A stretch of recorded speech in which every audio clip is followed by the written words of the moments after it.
Sabi ko na lang sa'yo. Yan na po. Kahit hindi Yan na. 1 minute eh. Nagliliyab-liyab na po.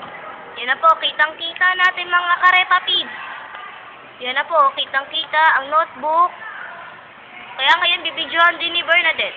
Ayan na po, malakas na po ang apoy. 19 seconds ang nakakalipas.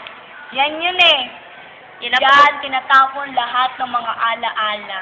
Para kay classmates. Pero alam niyo po, umiyak po si Bernadette.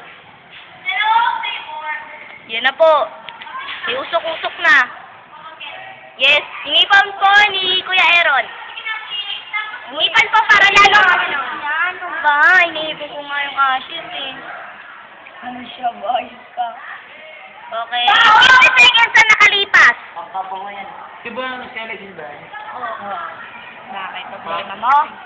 Okay. Malapit na po matapos.